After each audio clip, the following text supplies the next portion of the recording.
E-rank Jutsu. In the ninja ranking system, E-rank represents the very bottom, intended for academy students. These techniques cover the absolute fundamentals, chakra control, hand seals, and the basic mechanics of combat. Think of it as learning letters before writing sentences.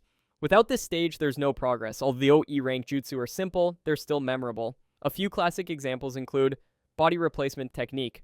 A quick swap with a log or object to avoid damage. It may look silly, but it prevents plenty of punches. Cloak of Invisibility. Ideal for sneaking around amateurs, though completely useless against trained shinobi. Cloned Jutsu creates a non-physical illusion to confuse opponents. Unlike shadow clones, these fakes are fragile, but every academy student must master it to graduate. Despite their simplicity, these jutsu matter.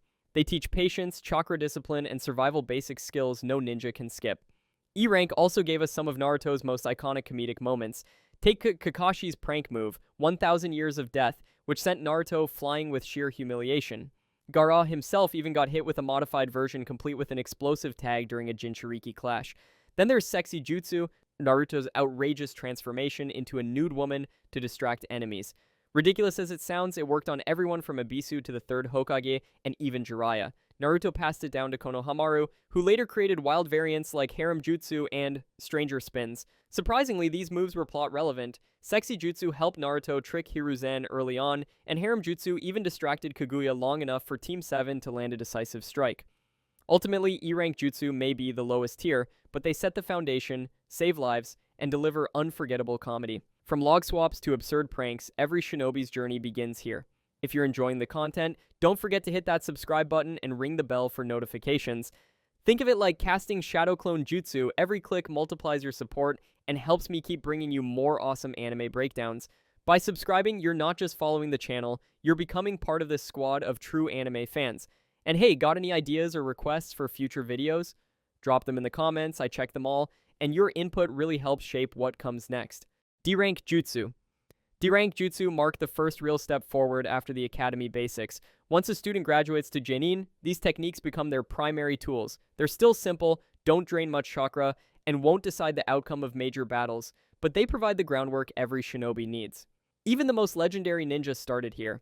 One of the most recognizable is the body flicker technique. This high-speed movement skill allows a ninja to vanish and reappear almost instantly, creating the illusion of teleportation. While nearly all shinobi can use it, some reached extraordinary levels. Shisui Uchiha was so skilled at this move that he earned the title Shisui of the Body Flicker, his speed overwhelming even elite opponents. Similarly, the 3rd and 4th Raikage combined Body Flicker with Lightning Release, making them nearly untouchable. In fact, the 4th Raikage was fast enough to outrun Amaterasu Flames. Even Minato Namikaze, known as the Yellow Flash, used Body Flicker upon arriving first at the 4th Great Ninja War battlefield. Next is the Hiding in the Mist technique, a signature move from the Hidden Mist village. By covering the battlefield in dense fog, shinobi obscure vision and control the environment with chakra.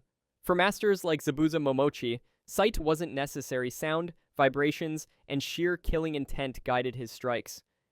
When the mist is thick enough, even dojutsu, like Sharingan or Rinnegan, struggle, making this the perfect setup for the silent killing style. Another unique D-rank ability is the 4 legs technique, belonging to the Inuzuka clan. By dropping to all 4s, users enhance speed, strength, and senses, adopting a feral combat style. When paired with their canine partners, the clan forms devastating tag team fighters, with this technique remaining a cornerstone of their arsenal throughout their careers. Overall, D-rank techniques emphasize chakra control, stamina management, and teamwork. Genin missions may seem trivial like chasing cats, but they build real experience. These jutsu teach coordination, versatility, and survival instincts. They may not be flashy, but D-rank jutsu form the essential base that allows every shinobi to face greater challenges without being left behind. C-rank jutsu. With C-rank jutsu, we move beyond the basics and step into more advanced shinobi territory. These are Chunin level techniques, not devastating enough to wipe out armies, but strong and versatile enough to change the course of a battle or mission. At this stage, jutsu become more about tactics, deception, and adaptability than simple survival. A perfect example is Clone of Crows, one of Itachi Uchiha's signature moves. Whenever struck, his body dissolves into a swarm of crows that scatter before reforming into a clone. The illusion is not only stylish but highly effective, confusing opponents and creating openings for counterattacks. Even more surprising, the clone can still communicate while disintegrating, as long as a mouth remains visible. Another variation is scattering 1,000 crows, where countless crows flood the battlefield to obscure vision and disrupt attacks. This jutsu may look straightforward, but it proved effective even against elite enemies. Aobiya Yamashiro used it to stall Hidan, an S-rank Akatsuki member, showing just how practical it can be. Next is the water prison technique, a classic trap. By creating a sphere of water around a target, the user restricts movement and risks drowning the opponent. While skilled ninja like Neji Hyuga managed to escape through precise chakra release, this jutsu has still caused serious problems for many Leaf Shinobi. Speaking of Konoha, their fire release arsenal is filled with iconic C-rank techniques, the Great Fireball, Dragon Fire, and Phoenix Sage Fire Jutsu. Each showcases the Leaf's fiery tradition and remains a core part of their offensive style. And of course, the summoning technique also sits at C-rank. With it, Shinobi can call upon powerful allies from toads and hawks to other creatures if they've signed a summoning contract. Ultimately, C-rank jutsu are the reliable tools of a Shinobi's arsenal. They balance offense, defense, and utility, forming the bread and butter of combat. They may not be flashy, but they are dependable, versatile, and critical for teamwork. These techniques serve as the stepping stones toward mastering higher-level jutsu. B-rank jutsu. B-rank jutsu represent the middle ground in the shinobi world. They're more advanced than C-rank, but not quite on the overwhelming scale of A or S rank. Typically used by Chunin and Jonin, these techniques are well beyond the reach of rookies, but still accessible to skilled and disciplined ninja. Strong, reliable, and versatile, they're the type of moves that can decisively influence battles while remaining practical for frequent use. What makes B-rank jutsu stand out is their variety. They cover nearly every category: offense, defense, support, and even genjutsu. For example, demonic illusion, tree-binding death, famously used by Kurenai against Itachi, demonstrates how effective genjutsu at this level can be. On the defensive side, the 4 Violet Flames formation, used by the Sound 4, creates a powerful barrier that requires coordinated teamwork. Offensively, there's the infamous Hell Stab, signature of the 3rd Raikage, which channels devastating lightning chakra into a single piercing strike. B-rank also includes techniques that involve weapon enhancement or chakra channeling. Moves like lightning release, chakra mode, or imbuing a katana with lightning chakra deliver incredible offensive power when executed properly. However, mastery depends heavily on the user's skill, not just the technique itself. Some B-rank jutsu are closely tied to Kage-level shinobi. The Water Dragon Bullet, created by Tobirama Senju, was later used by the 5th Mizu Kage in the 4th Great Ninja War.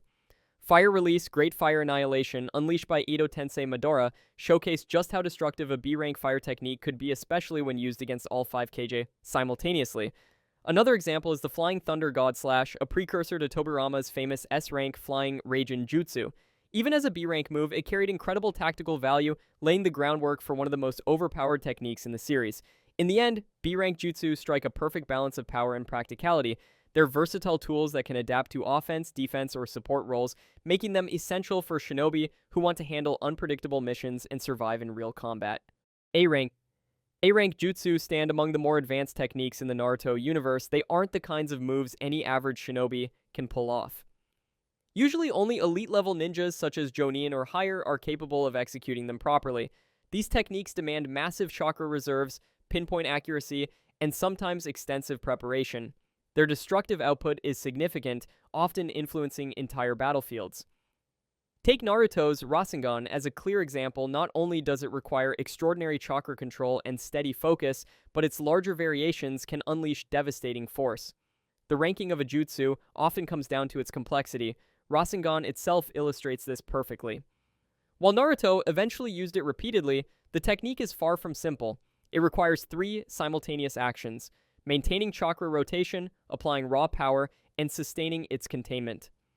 Even Minato Namikaze, the 4th Hokage and a prodigy, needed 3 years just to perfect the basic form of the technique.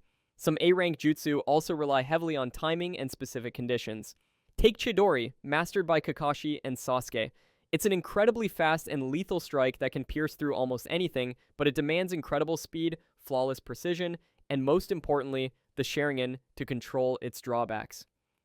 Without those qualities, the move is practically unusable. In other words, raw strength alone isn't enough. You need talent, intelligence, or sometimes sheer destiny. The scope of A-rank jutsu can also be overwhelming. Conan's Paper Person of God technique, for example, blankets entire zones with explosive power, leaving little room for counterplay. Similarly, Kushina Uzumaki's adamantine sealing chains could immobilize even the full Nine Tails, a feat that shows just how durable and potent some of these techniques are. There are also forbidden A-rank jutsu, such as Tobirama Senju's mutually multiplying explosive tags. This terrifying technique surpasses even Conan's ocean of paper bombs in sheer destructive potential.